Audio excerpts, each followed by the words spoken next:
I le soaf pa ia o le atua le tamā, le alo, ma le angang pa ia, o le ona le malosi malawa, o le alofa e whaavavau.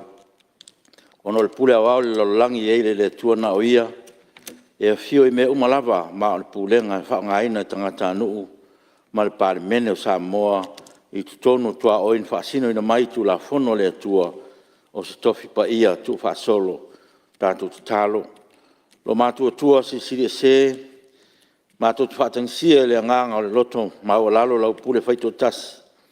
Na ia tuto ifo lau whaunga mana i lunga o le Palemene. Whaatonu mai oe na ia tonu aia mātua whelafolafo inga, mo le whaasisili ina o lo lava vi inga, ma le soifua lau le leo tangata anu o Samoa. Lo mātua tamai o le langi, ia pa ia lo suafa, ia o mai lo malo, ia whaia lo whingalo le langi e pe no whaia le langi. E whai mai a te mātou le aso nei o mātou me ai e tau male aso. Ia e wha mangalo ia te mātou ia mātou angsala. E peo i mātou fwoi o na mātou wha mangalo i nātu. Ie wanga le anga mai ia te mātou. Awa fwoi e teite ina i mātou ai whao so songa. A ie la vea ia te mātou ai le leanga. Awa e o malo male mana. A toa male vi inga e whaavavau lava. Amen.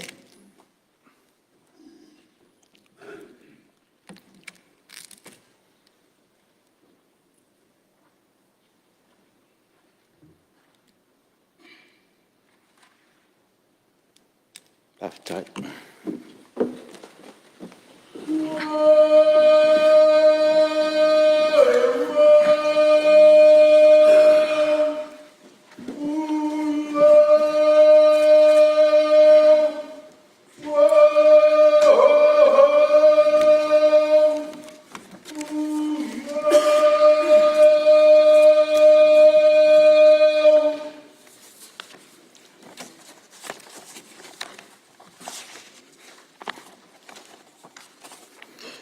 o te whasisilatu a amtarea ne tau manga al whono au whaitu la whono. Tuna tō pepa. Pepa le Palemene lua filus fultolu, lua filus fulfa, numero se lau lima sfulurima. Tali le malo le pepa le Palemene lua filus fultolu, lua filus fulfa, numero val sfulfitu. Le ipoti le komite tu la funtu mau, mta upta whenga pālota, ta al sanga mta whinga falfa vai. E le pepa le Palemene lua filus fultolu, lua filus fulfa, numero sfuluonu. Le ipoti faltau sanga le mtanga longa le Palemia mal kapeneta. Mo le tau sanga faltupe lua filus fultasi, lua filus fululua. Falo alo lo fiong. O te moi whatalo whātu le malu o tātou Palemene ne tai o fōu. Le fio lau fionga le te mai tai Palemia, e fui lau fionga le sui Palemia, a fio tō fionga i minstā o kapeneta. A pe fui tō fionga i minstā lango lango. Fio lau fionga te tai le tuangai, ma se fui lau fionga su te tai, fa pe fui sumu manu umal Palemene. E le fai titia lava le nganga o whaftai le tua e lantau singa. A whenga ielu tātou maota ma Fonotaga wha omi omi. Ma lor folau, ma lor soi fuamnuia, ma le langi mamā. Le pa ie whaururunga mtanga luenga, whalaptonga tu maota le tātou ma lo le usu le nei tai o fōu. Tāpo inga Samoa, lo whaafonga mai, le ngata i Samoa nei, whapefo i so se tawhala langi. I au pa ia whaalupe lupeina, mātou whatalo whātu nei tai o fōu. Tāpo i maia, mone manuia. Le al whaibol tātou maota nei aso, ianga le leile atua. Ma whātua whā mai le langi no o tau whinangalo. Ia manuia le usunga whono le Palemene, manuia fōi le tāpo i mai. siu tātou tunu. Ngā ruenga le aso. I roi longa o li poti komiti wha Palemene, ma tali al malo. Usai whaasolonga o li poti ma komiti wha Palemene, ma tali al malo lo il pepa o ngā ruenga, o li poti mua tolu. Mua pepa Palemene lua olu tolu, numero salauri ma sulfaa. Lua pepa Palemene lua olu tolu, numero salau ma leono, ma le tolu. Pepa Palemene lua olu tolu, lua olu fa, numero salau lima ma leono. Fatasi matari al malo, na whanga solo, le loilonga le asfono suli ma mati lua olu fa, ma ua fa awau i le tae o nei. E tolpota o manga le asfono suli ma mati lua olu fa, o lo sa noa fa malama le fionga le minstawa onga. Inisi am ta upu sa la ngā sui mamalu. Me leo ta pala o fionga le minstawa onga mo lau sa noa fa awau. Tal foi tau im ta upu sa la ngā sui mamalu. Lo fionga le minstawa.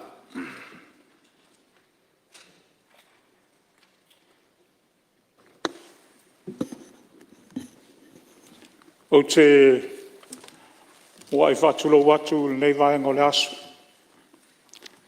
O leo umana saunoa lau sunga le taitai o le ma o ta whono o wale tātou tālo sanga o tātou wata puia ma o tātou atua. Le hoi lau umana tato le niu te wau ma tongi le soi o le tua oi. A wale tātou wata puia ma o tātou atua. Le foi o fofola le fala o le tau fonga ma o te tatonu o a toa lava tupe o le tau fonga le tai au nei. La ua fionga le fonga fetalai. O te fia whanga ina se vaenga o le ngangana mai le whaiwa le malo o fie. Masalo e tofulangona o malawa e sui o lo la e ina le la eia Samoa, le wingo se tau whaamataltalatu. O le taotonga ana nafi, a le la saune to e ta oto nei. O le vaenga sili le ana e fia whaalongo i ei, o le soso onga o le tā.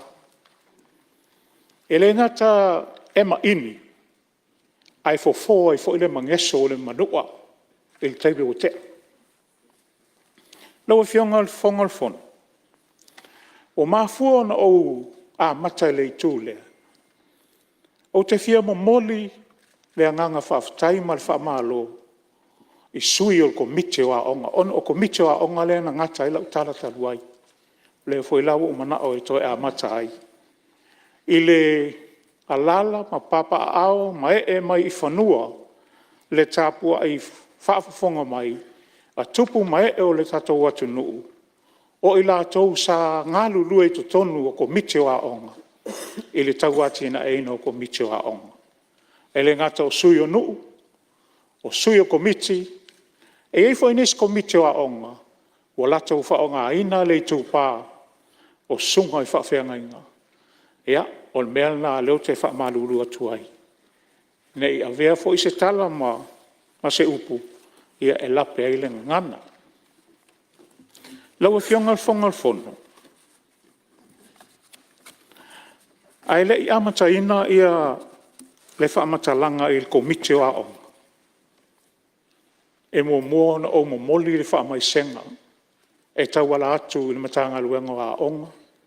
Maanga nu. I le tu ua i o le maa lo e le a fionga ia se iuli. Paul Wolwo. Ona o se tasi nei o poutu toa o lo tātou atu nu. Ua loa lona soifua i to tonu o le matanga luenga o a onga. Sa whai a onga, sa taitai a onga, o ia foi o se tasi poutu toa, o le ngata i a onga le malo, a o a onga foi a le kale sia. O te ua nei le malo, a lo whau au lava e lona alo, lana miti i sa whai, e au ona pele atu nuu, e ala ia o a onga, ai maise o ta alonga. Ia wha maise le atua, maanga le leile atua, ia foa le lotu tele le tina ma le nofo alo a o fea ngai ai taimi o whaingata. Lau fionga le whona fol, ona o toi fo mai lea i le komiti o a onga. E le 11 nei tau sanga na tui nā tua i tua le pūlenga o a onga. E wa ai e a tātou alalawhanga ma nui i tua mai tu ma lo. O i nāna wha malo si ai le au wai mai o sui tai tasi. O le ngata o matai o tina whaife au e la vea i to tonu o sui o komiti. Ai tasi tangata o mtanga luenga e la vea i komiti lea o le pule a onga. O na taulo leo le whala propitonga umanei o le komiti o le a onga e pulea le a onga. E le mawhai la lau a fionga o na whaito o tasi le matawhai yoi e le pule a onga. Se vanga nā wa soala u pule le lei ma sui o le nuu i le anga i lumo o le komiti. E o whai la le komiti sui o nuu e le mawhai o na whai sa lato pule to tasi. Se i vanga nā foi o soala u pule ma ngā lulue wha atasi ma le sunga le pule a onga o na whatoanga i o i lea. Ua whautua mai le tātou komiti o le wāwhea roa. Se i toi tilo a i al matanga luenga, i toi wha ma ati, ma toi wha ma oti ma tāwha i o i al komiti o a onga, ina ia so longa le lei. Ua lango mau mai tia sā. Ma ua ta oto mai tia nisi o tupu ma tamali o le atu nuu. Sa lato ngā lulue i le nei vaenga, i mai se fo i ulu a onga. E tai. Ua loa taimi ma ua fesui ai fo i whainga, ua iai fo i nisi to komiti fou o nisi ulu a onga fou, o leu ofi mai to tonu o le komiti lea. Ia, ma ua atala whiaunga le leile fautuanga, o le atoe whaama oti, ia ma toe bava ai matawha i oia komiti, ina ia mauti noa le saunga le muolo lato nofo ai. Lau a whionga le whangawhitalai, o la utala le maasana o whai ulu a onga. Ulu a onga, e lei lava sa uo sili o na lata ia te oe, e whainga o fia ia unga luenga, e pei o le komiti o le a onga. A le lei le vau le whai a onga, pule a onga ma le komiti o le a onga, o le a whainga o fie, o na whaata moe le a onga nga ilumai, nisi mea pangalea lau a whionga le whangawhitalai. E eina isi a onga ua o mai salatou whaasea il matanga luenga. Ia, e peilawa un tau fou atu le taimi uso la masalo, ua nunu le whalute ma ua le o ngā tasi fo le futia ma le umeli, ua mafu ai e taulanga, ai whaaftai i le soso ani mai, ia, o lea fo i la ua e se tō wha ma se langona le matanga luenga, e tō e whaafou ana whainga whaavai, ia, ma muli pea i tūlanga pe ona whaataatia mai ai. Lau a whionga le whangafono, e iei mata upo le universite, le la o atu e mua, sa la ngā mai e nisi o sui o le tātou usonga fono. Ia, e ui lava wa umana sa unoa ma whaasoa fo i simulator. Ia, au te iloa na o sina tamila i titia o te pa iai, o le tātou whale le tai sa whaapea fua whaiei, ia le a onga seila. Ia o ina la le sa iele manatu e mai le tato masini tele le tu i tonu peitai. E a mai le saison masini, o umana whau le whale, e le tai ofi e to tonu, lona winga e tau talepe a to i lalo. O le ana whaata atia mo iai matu le ofo, se i tau tu i lalo le saison masini lea, ia whektau i mo tātou whale. Lau whionga, ai la vea lo tātou ko vitim wha mai, po loka i lo ina e o mai taimi nei, ia e lo ma fai lava. Alau tilo e ne universite, i lana tala wha popo le tupe, lua whalua lima, ina ia sosoani e whaatau nu, mai stato masini leilea. A tonu fo i o sesi vaenga tā ua lea, mo le anga i luma o along whanau o se o tātou atu nu, i le matātao seila, ina ia iei stato masini lea, pei ona a whea i whina ngalo. Sa matou asia tui fiti, ale whionga le minstau soi fō malo roina, ma le minstau tupe le teimina. A velo mātou whamatamata i le sa fiti e weis. O le me mua na ave ei mātou, o le ave i le mele ei simulator. Na mātou ua i to tonu, ia, o le mātou ai vaalele atoa le mele o mātou i tonu. Whaanga ioi mea uma, o le whionga le minstau, ia, o ia lea lesi pai late sa amoian mātou, va ama matse se e whale olo. Ma matou toe fo i fiti, ia, matou wo fo i le vaenga no fo i pasese, o se matua ia o onga le lei mai mautu le lei. Ia mauteo mai o masalo toi titia ma sani vaenga le ki o le vaalele. Ia o tātou lai le stato vaalele, o le lai tau o mai stato masini lea whaonga ia tātou vaa. Ia ina ia sosoani ia lo mwhanau o le au seila. Saf siling ia se tasi sui o le tātou mota lo fionga le whangwhetalai. Le letio poli TV al tātou universite, po o yes se lato commercial license. Lau o fionga, o leo o iai, ua wha commercial ne tātou TV al tātou universite. Ma lia lau fionga le minsta, se i tuatu lau noi, whaleta numator. Se mea nā whea lau lau. Le tonu alea lau fionga le simulator lea o le saunanga. Leu la se ese, tai lau fionga mole. Tāluha fo e pa ia le tātou au fono le neta a fou. O le whaftai lau fionga le, i le minsta le tau pulea. A o lau sosoani, pia tau ane ai le, o mengi o simulator sia mese le, ina ia ia me kau company va. Tene whai atu no foi fafoe, ma mao marsam. Au tātou, ia o lea whai lunga le san. O leo te mātau sa i va aien whaatau mai toi lau, wa in whaatau mai tau ngofie. E hoi va aia le sa noa le fionga le mista lai tu sa wana. Au tale tonu o va ane tau mwhaonga. Mai se o le lunga le san. E wa ia tsa wa imo mai mawhai ia onga a le whanau. Le taimini. E le tau whaatali ele. E le masini lea. Ia mal whaala lava. Whaftai. Tula mera fionga le mista. Ma lia mal whasau ino lau fionga le mista. Tula mera sui o sa whata le martasi. Ia, whaftai tele lau fionga le whangwhitalai. Te suile me sa o ise tala nei tu malo le mele o similita lea. Ai whaftai tele lau fionga le minsta o leoa mai tau atu. Ia, o le hui whai tau atu Italian malo le manino. Al mato le atu ala lo atu lau o fionga. O alo whai tau atu o tolu nei tau sanga i. Whātau sanga o tālia ia le similita lea. Le hoa e whawhitau. Ia al mea vei whamomoa al tatou malo. E te tonu a sa ili ia tupe al tatou malo e manuia o ainga i alum whanau nei. O matua manuia i au tatou ainga. Pe whan whai atu o le aunga lea.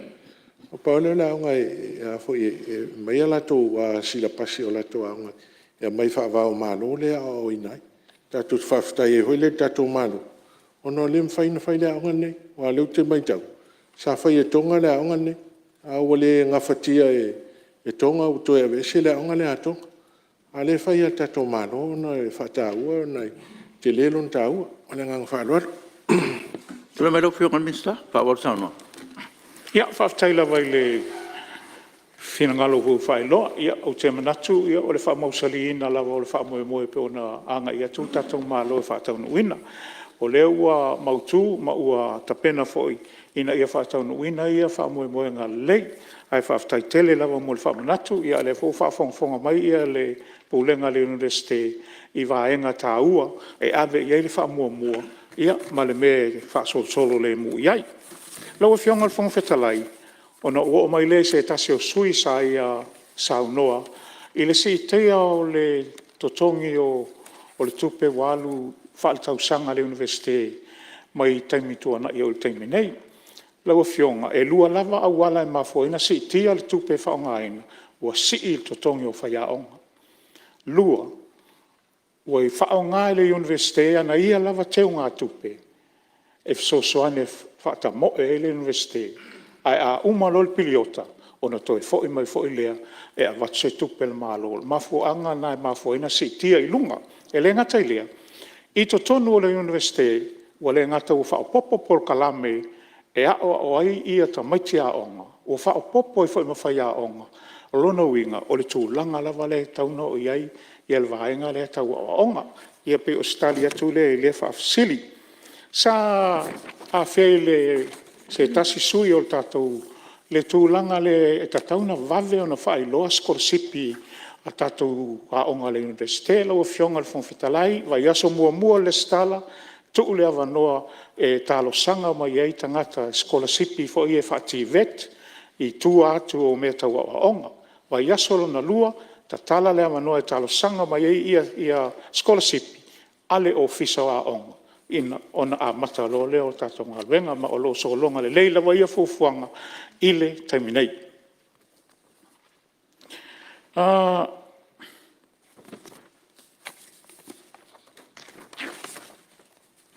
whianga le whangwhtalai Ia, ma lia lau whianga le minsta. sosani atu i le Lau whianga le tatai le tuangai.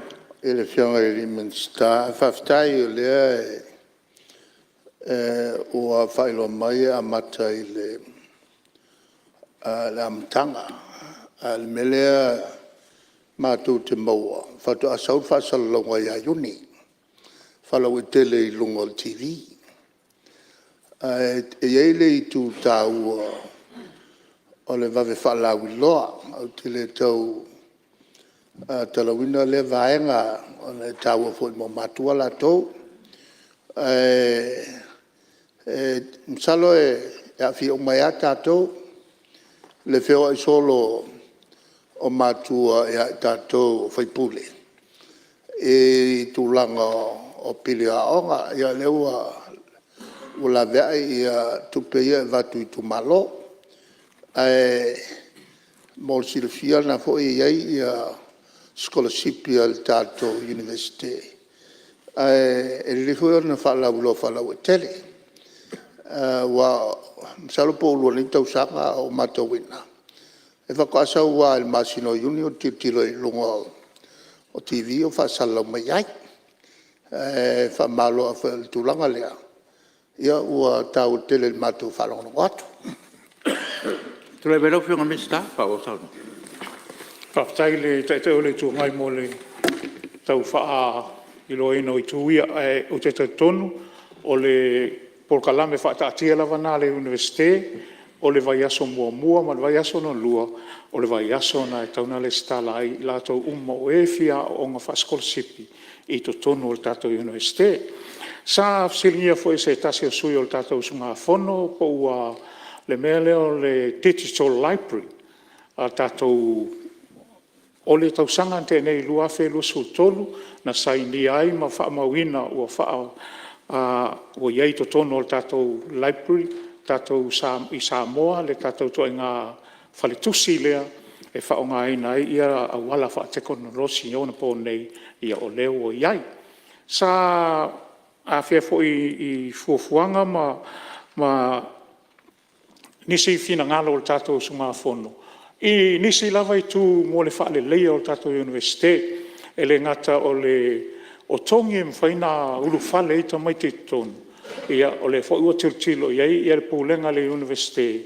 Ina ia mawhai o na whaatou sina mai ta maiti ia to tele ta maiti e le ngata lava i matata SS a o le tū ale tau whaafaya onga.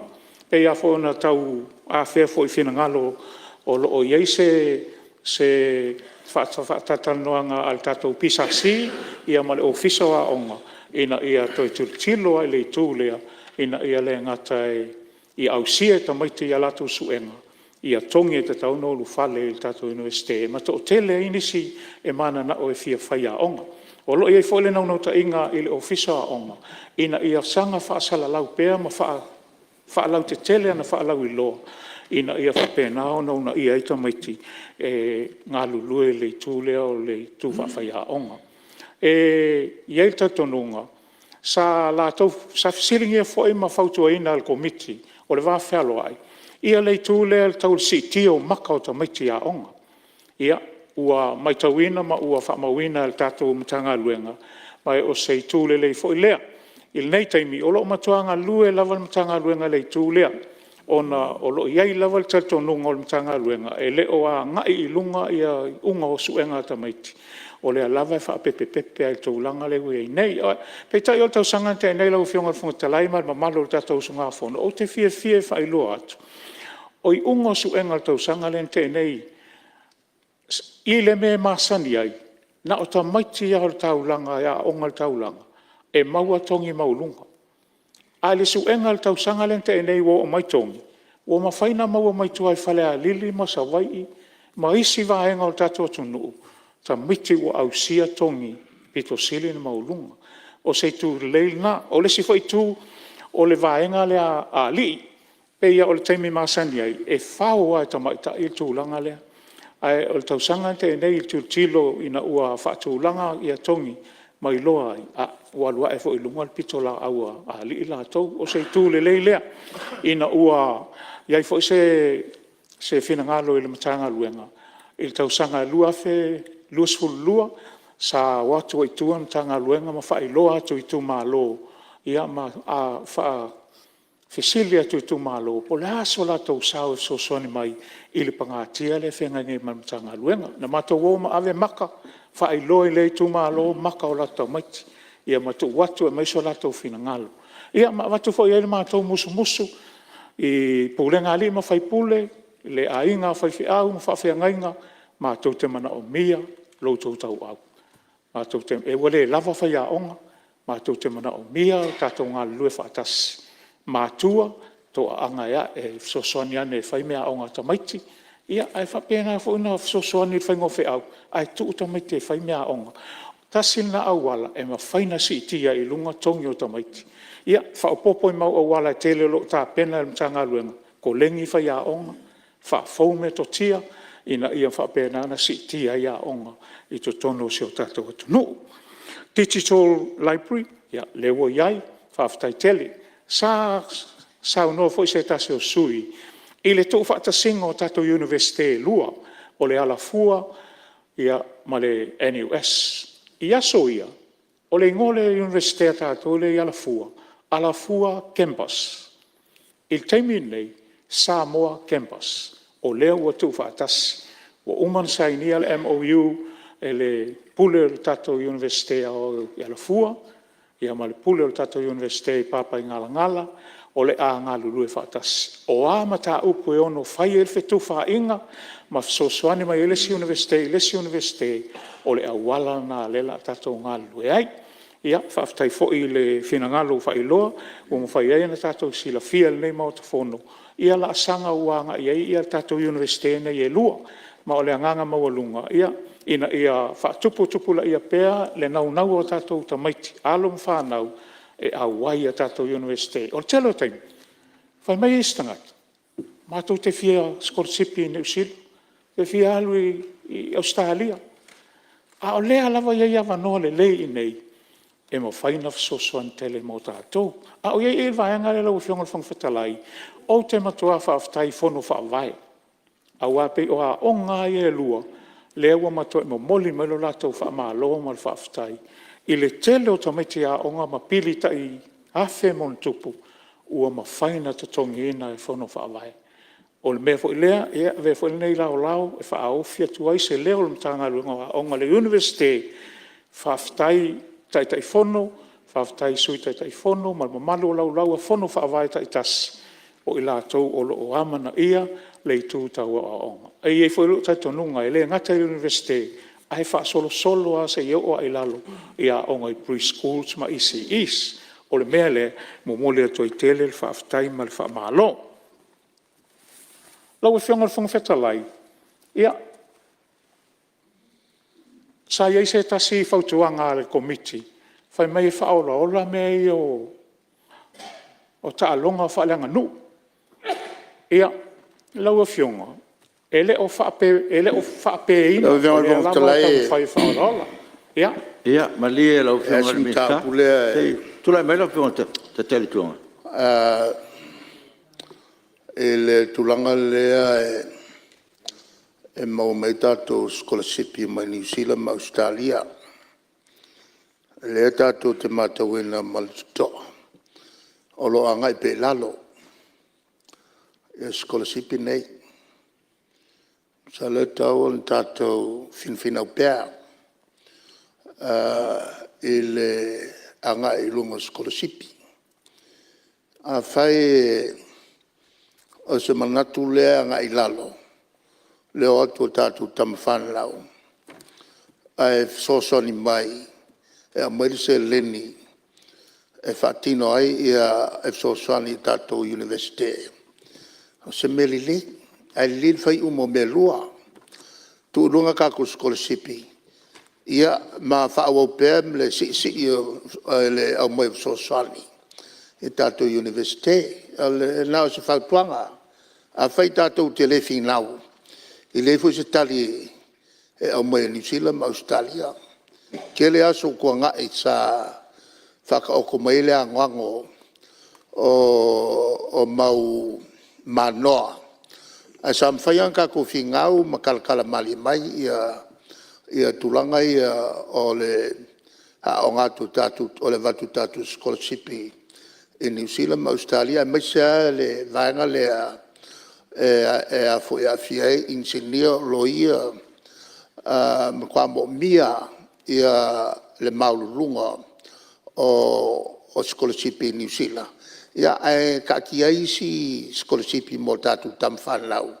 E le mwhaio na ausia le maulunga le whatulanga mai e la tau New Zealand ma Australia.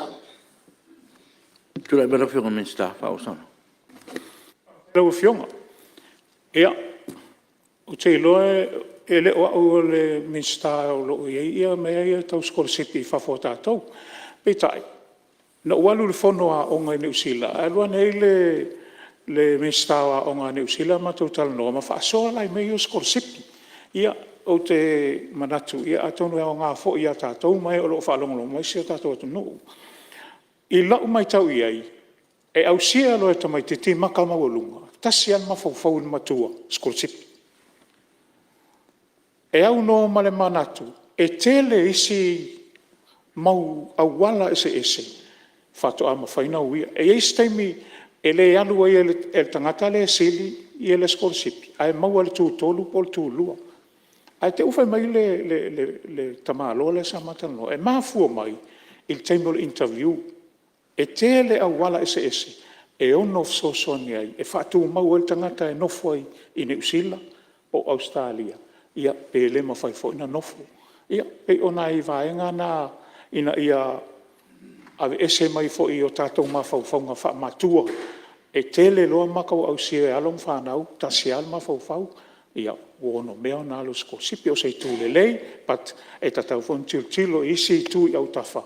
Ina ia au sia tūlanga umao lei tū, ai whaftaila o fionga, ia o whamawina, ia le tā ua o le vaenga lea mo tātou. Tātou te mana o mia tele ia a oa onga mai isi ma tātā o tātou o tunu, e fsosoani e tina e heo tātou o tunu.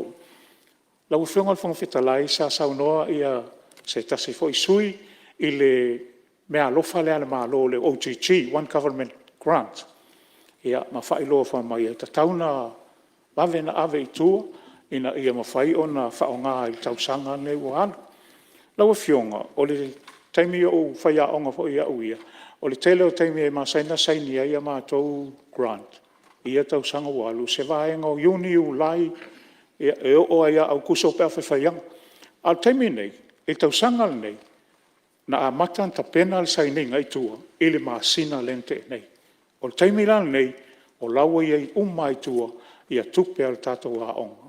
O whamatu atu al malo, ina ia ngā lulu e ai mō, o le ngata o whatinonga o tongi o whai a onga, ia a o whainga o mea onga tamaiti, ono le fau a mata al tau sanga. Ba o se taimi siri nei na po ulawa whionga whangatalai, ile ka lena whale o a onga.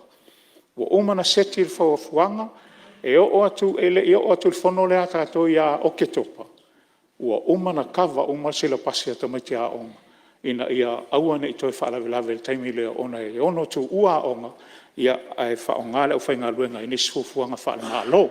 Ia pei o se vaenga tā ua le fwoi vaenga, ia o lewa ta ati atu. E ei nisi a onga o loo tuwai pena a mai alatou li poti. Mai o se vaenga sili fwoi lena whainga tā i le tau ma whainga al mtanga luenga. A wai le mawhaina mwha matu atu. Pe a whai le manino na li poti mai ia tupe na avatu. O tupe leo ni tupe al mtanga luenga a onga. O tupe al malo. O lona winga. E mo o mia fwoi al malo. Tala au tu, ma tupe ia vave mai. O le vave mai, o le vave atu fwoi luna. Lau a fionga whangwhetalai. Ia, masalo wa afia umamata upu sa langa. Ai nei taimi o te moli a tele whaftai le taitai whono komiti al wafe aloai. E tusa mala o tau sa ili ilinga. A wā ana le o le leila o tau sa ili ilinga. E le mwhaiuna tangia nei fufuanga. O lo no nofo mo le mtanga luenga a onga. Ai maise tatau universite. O te ilo o se whama i te lei. mai o te whaafatai tele, ma o le atau mawhai e whaatau nuu matali mea uma sa o tō whautua mai ai, a o alo le tātou atu nuu i le atina e ina o se o tātou malo. Lau whionga le whangwhatalai, i ona manatu le whaapea o le alo ia i whanua le wa. O lea ua ali whanua lalo ma ua awa ia tu lau whanua lanu lau awa o se o tātou atu nuu. Ia, ia le atua o whaatau nuu ina manuia fuafuanga. E le ngata o le komiti, ia a o le matanga luenga wa onga ma tātou universite. Me le mole to e whaafatai tele, ia wanoa lau whiongai, se i whaise whaafatai i le au whainga luenga, e au whai a onga, pūlenga le tātou universite au au, ai mai se fo le universite ala fua, ia o le matanga luenga wa onga lau whionga le polisili, ma lau ofisa, ia whai a onga, sesi a onga, tamaiti a onga, tātou ngā lulue. O le aupu al tuspa ia, tātou ngā lulue manu o au, a o mai le pō, na le moe ana me whai. Lau whionga le whantalai, manuia le whanatanga le nei asu, whaafatai. Ua whamalo malele, malo sao noa i tanoa hoi lau whionga le mistawa onga, te tonu hoi o leo a whaafonga manino le pai o le maota, ia e mese hoi o nisi tu tāua na langalanga, ia o situ o lalo hoi e mese whala i awina, ia am tanga ruanga pe ona whautuaina le maota, me le whaafatai, tai mo sao noanga malama, ia le fo manino me uma tu saltali mai el malo i fo fuanga pe ona fautuina el komiti me le faftai malo lava ta pena tu le mai lo fionga le te telefono mo la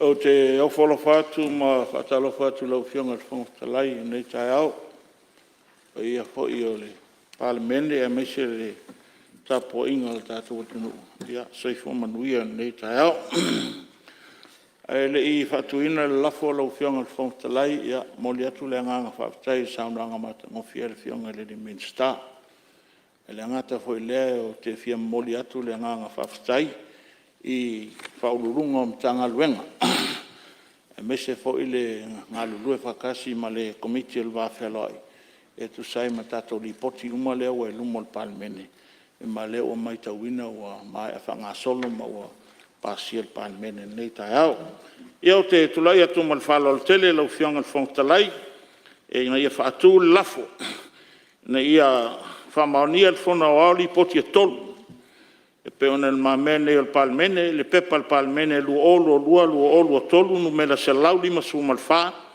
lua pepa le Palemene lu olo tolu no mela se lau ma le ono ma le pepa le Palemene lu olo tolu no mela se lau lima su ma le ono o le lafo le lo fionga mal falo tel pa lua el sui mai basingaro numero tasi o le sui mai ana lofi numero tasi o sui o fale alupo a pe fo sui o ana lofi numero tolu sili por la fama unia lafo e fina ngalo esa o numero yoe au ese le ai ua manu malo le yoe ta pa la fionga le minsta wa onga mo lafo tali malo La fionga le whangwhetalai, o te whaatu le lafo, ina ia whaamaonia le whono au au, tali le malo i whautuanga le komiti o le waenga tau le wawhea loa, whawhatai. Kalua, mista so te inga, sili por la whaamaonia le lafo e fina ngalo esa o numero yoe au ese le ai ua manu malo le yoe fa pepa Palemene lua tolu numero iwa su lima li poti al komiti o tu la fontu mau ta opto whenga palota ta sanga ma to whinga whawhawai il pepa Palemene lua tasi lua numero iwa li poti whawtau sanga mtanga luenga whamsinonga man whawhoina pulenga tau whamsinonga mo tau sanga whawtupe lua o tasi iwa lua whapui tasi pepa Palemene lua tolu lua wha numero iwa su lima tali al malo il pepa Palemene lua tolu numero iwa su lima pepa Palemene lua tolu numero selau lima sefulu li poti al komiti o tula fontu mau ta auto whenga palota ta sanga ma to whinga whawhawai il pepa Palemene lua tolu numero selau lua sefulu iwa li poti whaltau sanga al komisi o le toe futa inga o tula fono Samoa mo tau sang fa tupe lu olu tasi lua o lua. Lima puputasi pe Palemene lua o toru, lua o fa numero selau fitu. Tali al malo il pe Palemene lua o lua toru numero selau lima sfuru. Tula melo fionga le te fono komite tula fontu mau tau finga palota tau sanga finga palfawai. Lau fionga fong talai o te whātū le lafo ina ia whautangia le fono au aoli poti e lua al komite o tula fono tu mau ta upu tau finga palota tau sanga mto finga whawai o lo tu ina tuai ana sai i linga whautuanga mai ngā fono. Halua, sui mamalu, mai falata numero tasi, whapeanga ngai whamaunga numero lua. Siri para whamaunia lafo e whina ngalo e sao noma le ioe.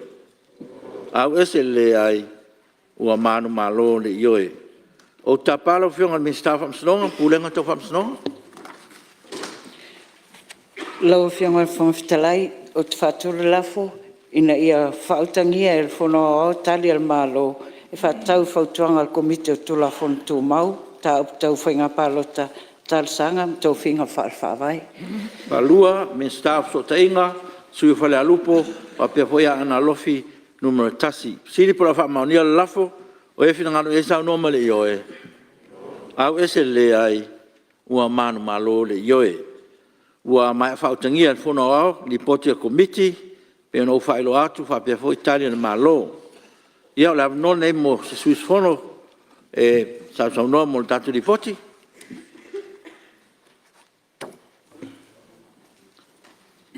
Ia tu le mero fionga su te tai le tuanga. Tai lau fionga le fongfutalai. Whatalo whatfo ima o folo whatu nei tai o fōu lau fionga.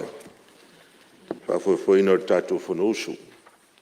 Ia whapewhoi, whawhira atu le fionga le Palemene, ma sui Palemene, ai ngā kāpeneta. Ia whapewhoi minsta lango, fionga sui fongfutalai. Ia, e tai whoi le, pa ia maununga atu le nei tū, le fio tai le tua ngai, ia whapewhoi ia, fionga sui malu le, tātou Palemene. O, li poti pēr nau mai ia, tasi nei, tanga luenga tāua tele. En mātau atu iai o no lato foi ngā luenga ma le pito la au o lo tau mwhai. Lang suai le tātou whai ngā malo ia whapele atunu.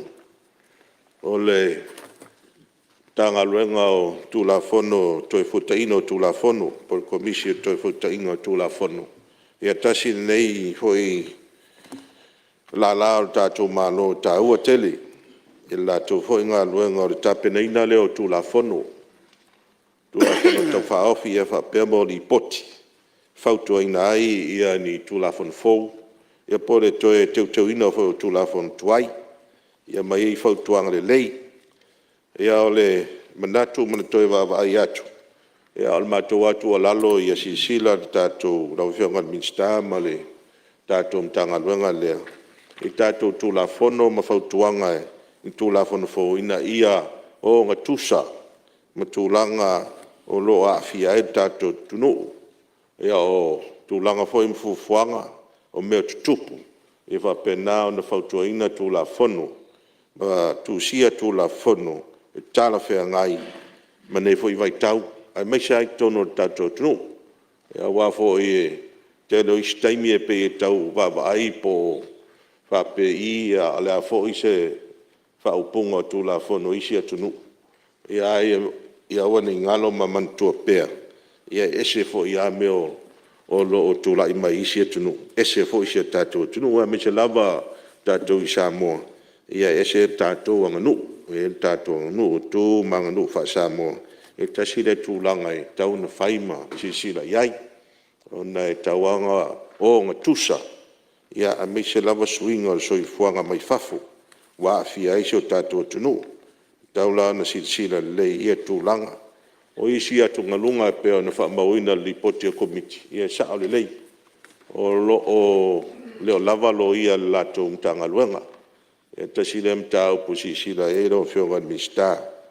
Ma pēo foi ale komsina. Mtanga luenga lea. Pēo whai leo lava ia. O walu po ina sao noanga alo whionga sui te tai. Tolu ai o lau whionga ai te tonu o komiti. Ia, o le foi mai tau watu, ia, tasi lea wha se al te lo sui o le sing. Ia, ai foi se mea o wha mau ai se tūlanga o i foi lele i lau whionga le sui te tai mele, ia, tau te sira fia lava o tau ea fia komiti. E le ai e le wha lien tau whina ngalo o umano tau whono ai mea ia. Mele, ia, o umanatu. Ua whaangata i foi i sa manga lau whionga sui te tai le tua mai. Ei peo, whaamaria e rau whionga peo lau tula e tō sosani le whionga tai whono. Le awa umana, whatatia al mātou ripoti. E peo le mafuanga lea. E le te ena lo whina malo lo whina ngalo ai. Whafoen tātou whono. Afrikai. E ina i ripoti e rau seine. E leo na wau fo e rau seine. Ia e whamaru roto lau whionga. Ona i wai teimi ia sa malanga i usu ngā whongo i whafu. Ia ere i awa i isu enga o peo mta upu. Ia rau whai tau atu. Ia peo nā le tau whai atua ia whaftai. Ia, bali ia e whapena tātou e mātutua fo e maota tātou tausi tātou tūla whono. Tūla i mai se isi sui e rea ver komiti. Lau whionga whongwhitalai. Ia tūla i mai le tuita mai tai. Ia, whaatalo whaaturi mita ea o mātango fie, lau whionga whongwhitalai. Ia whapea foi le whionga tamaita i Palemene ma Minster Kapeneta. Ia o Minster Langolango. Ia whapea foi nei tu o le malu i le whionga taitai ma. Whai pule uma o e o loa ngai ale tātou mālo. Ia e si whaisina tala nei usunga whono ia tātou li poti ale matanga luenga o whaamsinonga. Ia whapea foi ia le li poti al komisio toi fuata inga o tula whono. O le maita watu le li poti e te le ia e uia e watu wai lua fesuiva lua sifulu. E te le matati ana ausia e ui o le vaitaimi o komiti o le koviti. Ai o matati a ausia ua pito isili ona peye. E tā ua ilo ua usui. O le tofia ina lea o le whaamsino sili fō. E waia nei i le vaitaimi tonu a lea tausanga lea. Ia whapea fo i le toe whainga o i le toe tofia ina o whaamasino e to se fulu. Ia awa ia le whaamasinonga whanua maswafa. Pila o se fesili le watula i mai. Ua whaalelei ai la le au au nanga. Al tato ofisa o whaamsinonga, mitanga lunga o whaamsinonga. Ina ua tele a tato lo ia, o ia tato whaamasino. Lea ua. Whainga lunga ina le vaitau tonu a lea. Ia ua tato whaamasinonga o whanua mswafa. Le fo ilo whaamawina ai, ia le whaasainina o konkarate. Ia ai me se fo ia tausanga whaatapulaa pe li tai ai whamasino le ono valu. Ona ia leo se langona nei usu ngā whono. Le maita watu le nawa yaso ma le neiva yaso. I le a ua le au whainga luenga ai me se ia whaiaonga. Ai le ngata whaiaonga fō mai. Ia o le ha se sila ma se tō whai lau whionga tamaita i Palemene ma le naitu. Ina ia toi sitia. Ia le tātou tausanga le taia. Le wono valu le iai ia konkarate umai ia le au whamasino. Ai so mātou vai vainga. E le tatau na si i lunga le ona sfuru. Ia tausanga le taia ai. Ono... Le fitu se furu. Ai se le o sau kou... Laungo lau. Ia le le. Ia o so wale vai vainga wale loa. E whaangata 5. Ai te tonu o le 5. Ona o nupi wha. Ia ai te lea mea e mawhai ona whai. E mawhai foi ona tu ona. A maua awale suia fo nupi wha. Tu pe 5. Ai mawhai ona wha voluntary. Ia nupi wha. A mata atu le taimile 5. Se i tau le retirement age lea. Lea tāru sanga ina. Le tau sila le tātou malo. Ina ia whaangatusa mantulanga le whaamasino a whai ono valu. Ia po le tui fo le ono lima ia le au whainga luenga. Ua te le pe ona sau noa nisi o sui lava iaso. Ua umi a le lifespan. Po le umi tausanga. O soi fuanga o le au whainga luenga. Le fo ia ta la vou ma te le au ngā. E mei se whaia o ngā fōma. E toi au mai e iti tonu. Ia ona o lea e matua te le mana o mia. O le au whainga luenga. O lona lua o so mātou manatu. Mai tau atu I le tātou lipoti. Paua mea ie au mai e ol whaalele o lipoti whaatau sanga. Ia whaapea siti o nanga e alai le siti o tō mai maanga maa. O le au whaamasino. Ia o mea e tala whia ngai. Ai ona o mai le I le Samoa Law Reform. Le komisio toi fota ina o tula fono. E mai ta watu I lipoti. Ia o mea lava o tātou maasani ai. O ni amba noa skorsipi. Ia whaapea fo ita pena ina o lipoti whaatau sanga. Ia ma ia whaanga tatau I leo longa al komisi. E peta I to tono lipoti whaatau sanga. Olo ienu ta uputa ua pe ona sa tau mwhai atu le sui tai o le tuanga. Il tula fono lea, o le ilo longa tula fono a penga. Ta si lea feiva se launa se furu. O lea na tau a mata ia ngā luenga. A tatou ofisa lea. Il tau sanga lea le whatupe lua felus fulua tasi. Peita I whapea na toe tau fia mulimuli ane. O na le tele o ngā luenga whaatino whaapopo. Na ave e li whaamua le komisi. O na o le mana o mia vave. Al tau sanga mtanga luenga le leo mwhal pui pui. O le talo sanga ina ia toi leo tula fono lea. O na ele I toi ilo ina lava. Talo na fausi e ina o le tuto tasi le tunu. O le talo sanga la o fionga le tawaitai Palemene ma le kapeneta. Whaamule mole ave whaamua mua. I leo longa tula fono leo au penga. Talu ai o se tūlanga wa tatai pe iei fina ngalo le atunu. Ai me sel fono le nei. Mō le saonga le mū ma le malupui pui o na tangata. Pe a fua atu I le whaatupula ia pea le au whai whaalawe lawe. Whaatatau I au penga ma sol tula fono. O lo whao o atu I le mitanga luenga o leo mwhali pui pui. E le au mai li poti. A o lo I tono li poti whaatau sanga. Ia o pau nao nai motu ngā awhala o whionga le whonwhitalai. Ia ale nei usu ngā whono, ia mole tuai le whawhitai. Alo, sao no, leo whionga le suimbaru. Tui api sui whala taipu samta? Na o whionga le whonwhitalai. Ana tō leo o mai ona, si I fōrewi inga ma le whawhitai le tua nei tae au. Whatangisia fo le anganga o le atua e. Tai tōrua ina I tātou a whanga solo le tātou Fonotaga. Mai a whai ona e pai o le whanua pa I o le mauta. Ia whapea whai le mai mua whawhonga tā pua I mai se o tātou atunu. Au te whia wha ngā ina nei a wanoa e. Mori atu I whai mai senga. I le tuua o le malo le sunga I a se iuli. Ia o leo te leso na sao I le. A tina ina o tā longa e mai se o a onga. Ia sa vea foi mapule a onga I le. Ko risi maulunga a vele le tele o tausanga. Ia sa o ina mai le tele o le sona tā ua. Ia o mai foi nei taimi mele mo le atu le. Wha mai senga. Ia ma wha mawhan whananga I le whaitua ia sua ma no whaalo. Ia ma le ai ngā lii. Ia wha pia foi le pulenga ma le au whainga luenga le Island Rock. Ona o mai lea lawa whionga I li poti whaatau sanga ma li poti ale komiti sa ilo ina I peo na ilumo le Palemene.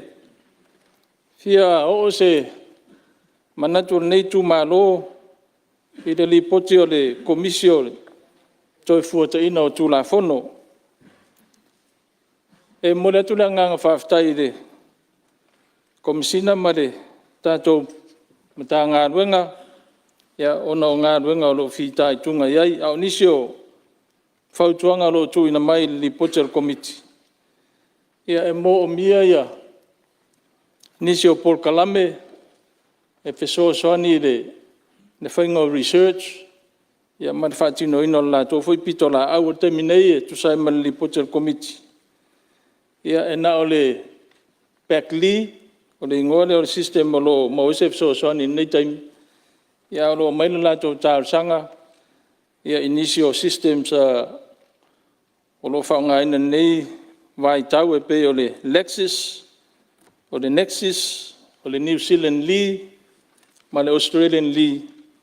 Ia e fesoasoani ai le whaatinoina o le lato ngā ruenga. Langolangoina nei tu malo, mai ponu mere ta ua le di Portugal Committee. E whaisi tangu tā, pe o le whawhita auli lea o lea o mai le Portugal Committee. O le whautuanga la maritua lalo nei i tu malo.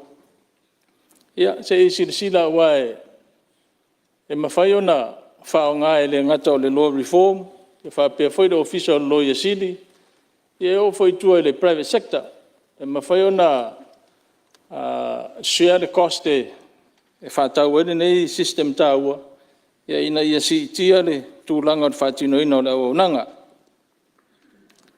O le leisi tūlanga e tāua li poti o le lava o le au whainga ruenga. Ia ero se taimi mua lea wa ta ua e fwene nei whawhita audi. Le fwa mai whautuanga to silan malo ia no skolsipi. Ia leo te mai taua.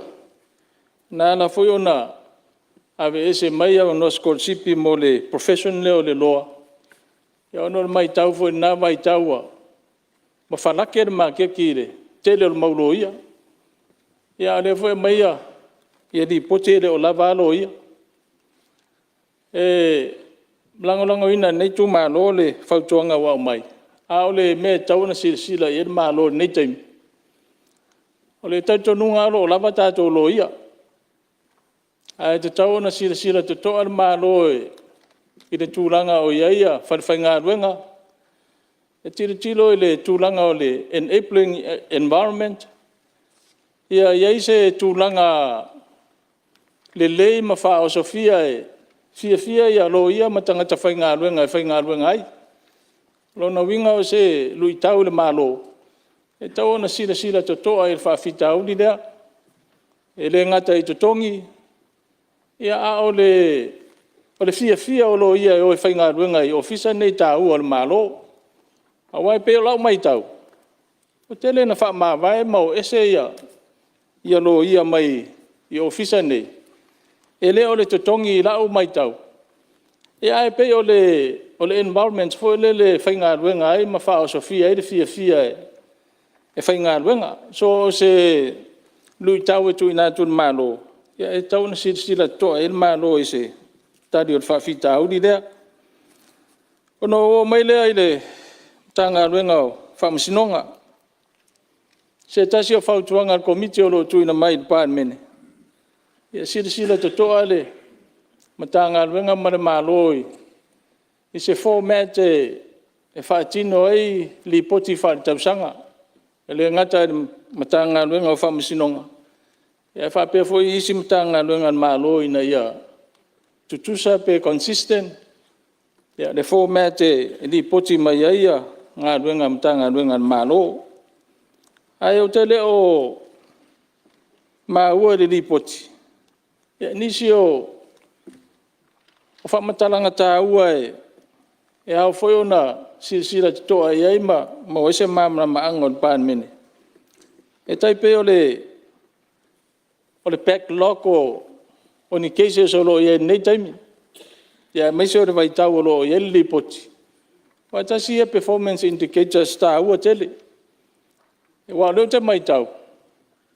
Ina ua tūla i mai le presidente o whamasinonga re whatoa mawai atu nei. O le te lea i o le whare tonu sa i eile. I o le whamasinonga whanuma swafa. E whai tau fia se lau ma se lau. Ia mata upu ele i eile whasolonga le whamasinonga.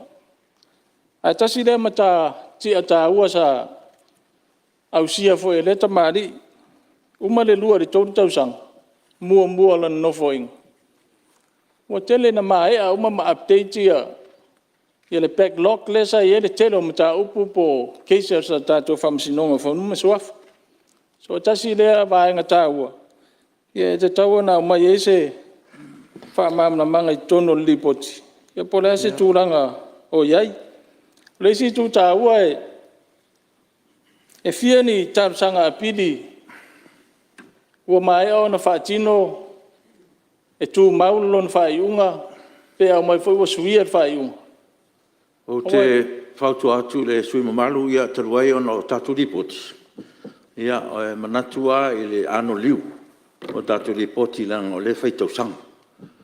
A tonu e sao foi le uwhinangalo I sesi tu ai atu mai le ano liu le poti sa talo ina komiti ona pau I o mea o lo ua o ia le whaatua whala inga kai whongo man komiti. Pio tūlanga na pe hono whautu atu le amatanga. Ia le taimi o tātou launga whalau I tele mwhai roi tūlanga whapea. Ai aolo tātou le poti. Ia o le fia tulturi loa tātou le poti ia pe whamaunia maota. Ia mea o lo tā ua tonu ma le ano liu o tātou le poti. Pero sosana le sime malu. E tāua lo whinangalo. Ia ale tau tūlawe e tātou le poti. Nei whawhengo fia fo ngā ruenga te te whono. Ia le fo uman tātia tali al malo. E le mwhainga ko sui e tātou. Leo tātia tono le. Tātou pepa ngā ruenga. O lau leo sosani sime malu.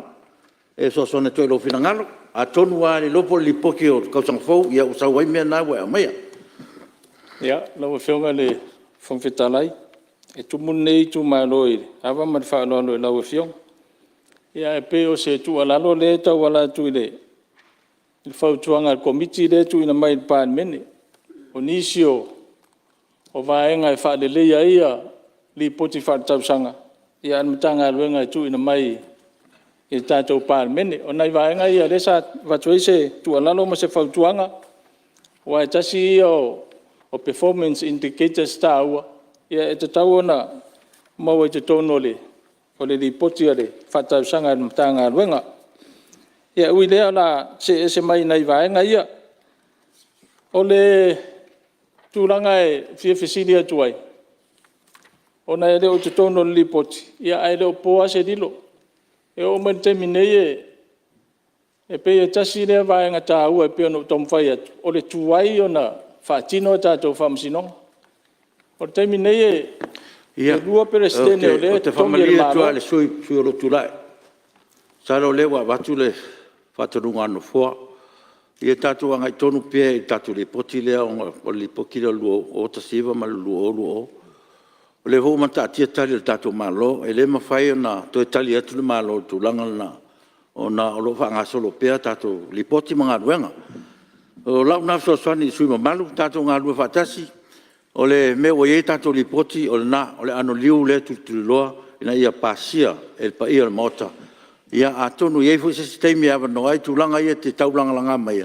Ia ona le poti o luo o tasiva luo o. Ia o whamanatu le anu fua ina I tātou ngā lua whatasi. Whasau ina fu tātou teimi. Ia malangang whaalalo lau whionga sui malu whaua misau no. Aftai lau whionga le whamwhitalai. O le memun muli e whio o yeise whawhisila nei tu malo. O lo tā ua li poti e to alua ia. Whamasino sa whamalolo ina ire. Tau sanga whaatupe rea. Aero yeise whamamna manga po ani mafuangan whamalolo ai. Fisiri le fia tu ina tu ire. A fionga te whono mal komiti. Ia whaftai tele molo mato wavanoa. E manu ia tele ia. O te meo tō tātua Fonotaga whaftai. Alo, sa noa, lau whionga sui malu. Ia, te tūlai mai lau whionga te tele tuanga. Lau whionga e whonga talai o te angai atu fwoi whaisina manatu. E li poti nei e lua. Lea au le toa ngai fwoi utu mau lea wa mai ona e pailango pai pau whanua le tātou tai au pa ia tātou mauta e mesi fwoi le tātou tinulo whawhangwhonga mai e ona tūlanga whaalu pēa. Ai le lua li poti nei tāua tele mo tātou umalava whamalo for the committee I lātou whautuanga lo au mai. I le vaenga lava leo le o le komisi le o to fota ina o tatu tula fono. Ua sfulono tau sanga talu o na fatuina. Ma e lua i a whaurulunga. O le tumata o tuala le ana whamawai. Mua i whaurulu i ai le commissioner nei ma lea ma whamasino. Ia ma le te maitai whoi te loi nei le whionga ia muritalo.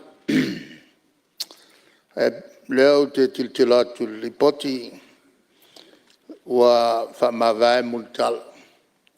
Dr. Muritalo. Le sile pautu o le komisi.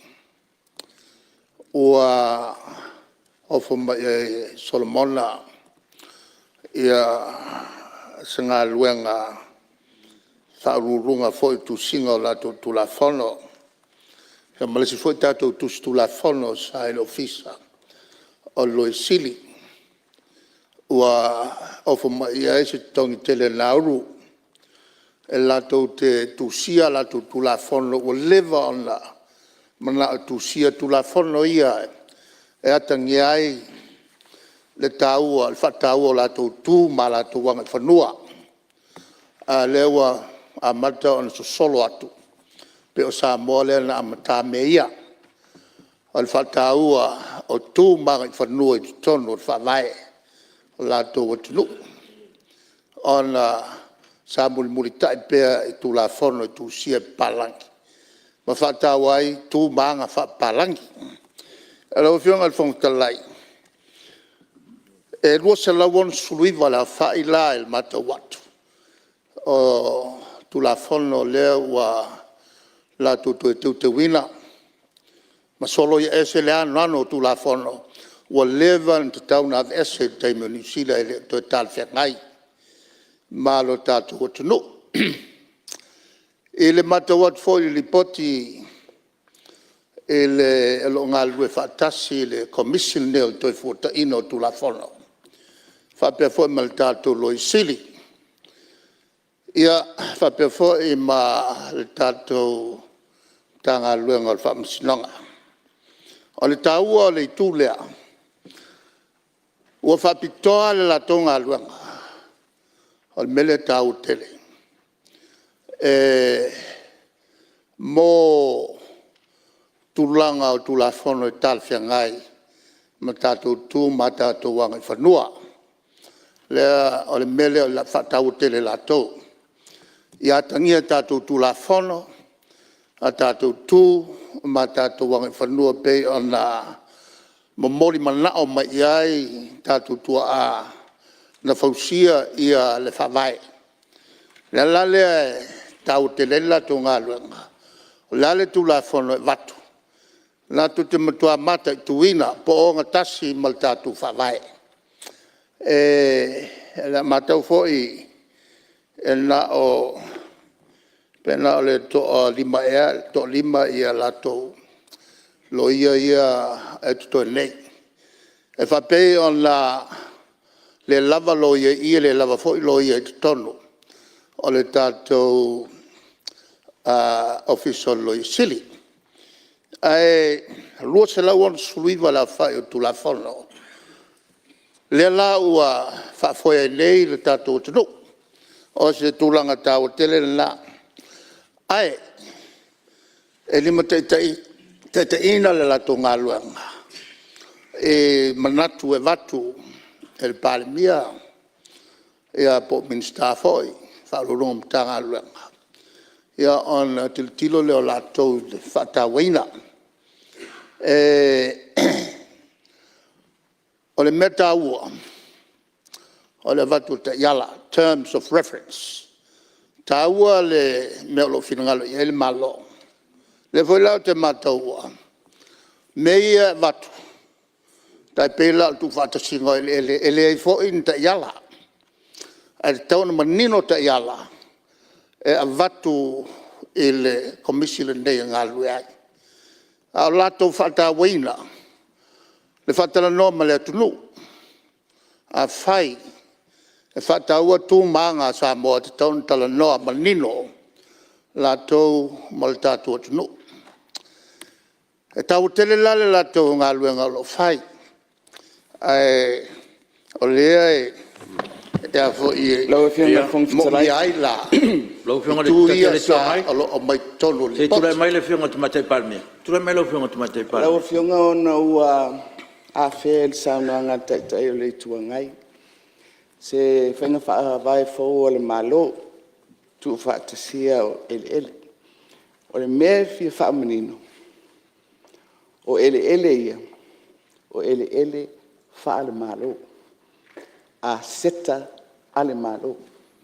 Ele o le atunu o le tu wha tasia I lalo o le ainga lea. Ai mai se oi tu tino o le malo o lo ngafa mamata upu tau ele. A tonu I le lautele I se vainga whawhainga whawai mo ele ma ofia ai ma ele whaleanga nu. Ia o le taimilena e tala noa I le tunu. A o le anganga ua whawai ai le whainga whawai fōa le malo. Mai o te iloa le o iele li poti lea. Lea o tau ina tata mai te tonu le tātou whasoa. O ele whaale malo.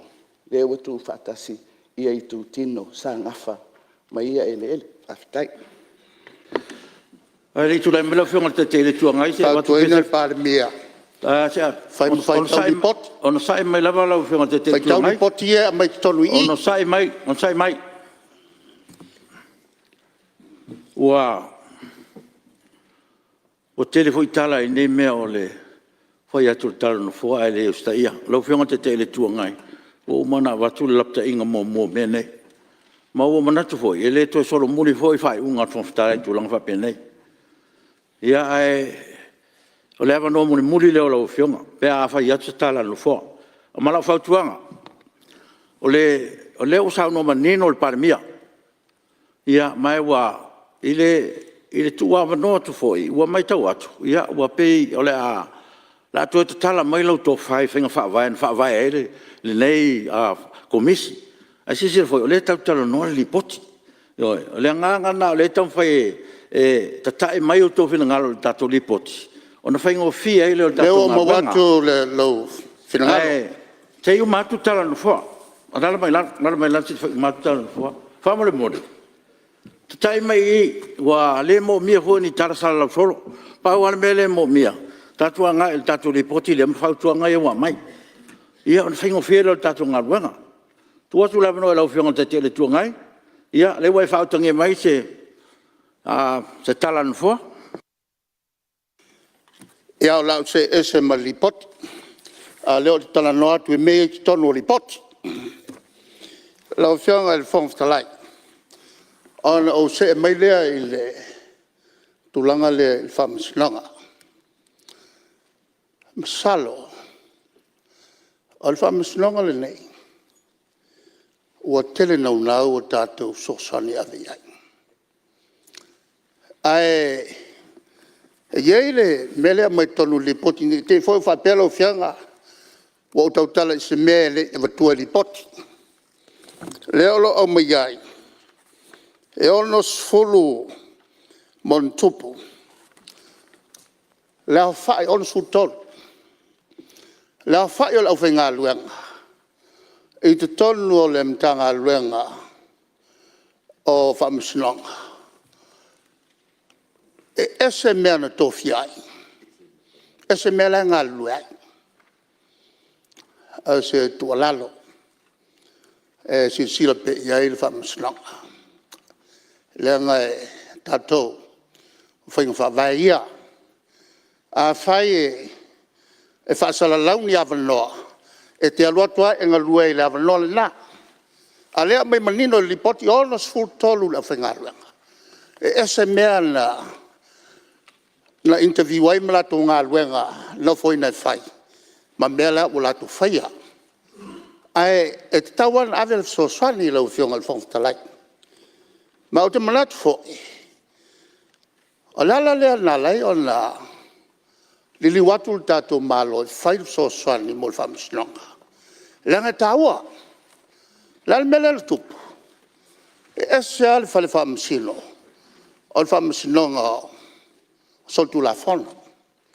Ese le whale whamisino. O mata upu tau whanua. Maswafa whale anganu. O whiala sa ia whale lena. Sa ngā tei, e timu rosu.